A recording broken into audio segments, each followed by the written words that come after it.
And to do better, you gotta get serious. Quick tips, best hacks, hidden truths, and yet, here's a way forward that Jim Rohn would be proud of. Popular social networks today are seriously skilled at making us stay, but not necessarily for what we came for. Like when you're watching an Alex Hormozi clip at 7:30 p.m. and you suddenly wake up watching something completely different and asking yourself where the hell did the last 35 minutes go?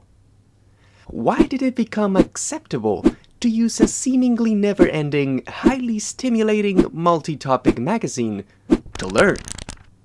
Don't be casual in learning. Don't be lazy in learning. While there is an interesting case to be made about including some algorithmic suggestions in our information diet, if what you want is to learn concrete skills, try this. Jim Rohn was big on goals. The next subject is my favorite, setting goals. First, think of the skills you want and pick the most important. Once that's done, this is where it starts getting different. Use these platforms, but not to just find posts, but to find teachers. Don't just consume the posts, follow the teacher for more, and move on to the next and the next and the next. You've already tried that. Let the seemingly valuable posts catch your attention and guide you to seemingly valuable teachers. Why do I say seemingly? Because the next step is evaluating. Has this teacher done what he or she teaches? Have they done it well? Because you don't want to let anything get into your mental factory. You decide what goes into your mental factory. Don't let anybody just dump anything they want to in your mental factory, because you've got to live with the results. And also, does their teaching style work for you? Once you've evaluated that the information is valuable, now it's time to see if that top teacher offers their teaching on a paid form. And if they do, consider getting serious and buying. Here's why. When you invest your capital in quality education, often the learning material you're given is outside of the noisy environment of social networks. And because you pay, it can also be the most complete and structured the teacher has to offer.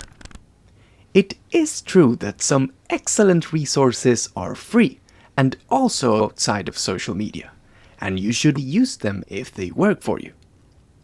However, they are very unlikely to include a high level of support, such as direct access to the teacher, and because they don't directly touch your wallet, you may not commit to them as seriously.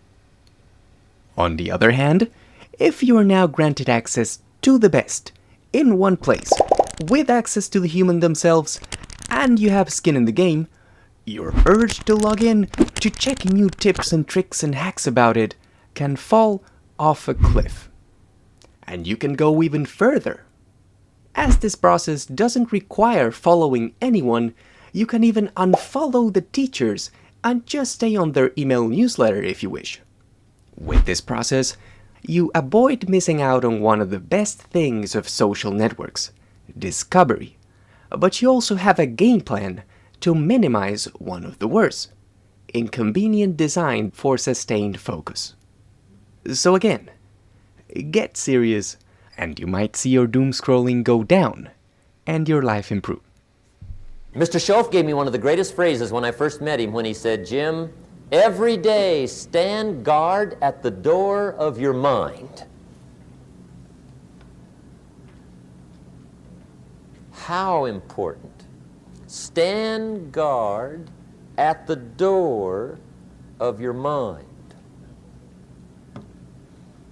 If you wish you had an even broader game plan against doom scrolling that didn't just cover skill acquisition, and that was strong enough not to be easily ignored, yet flexible enough to be sustainable, I may be able to personally help you with that. If that's you, click the first link in the description of this video.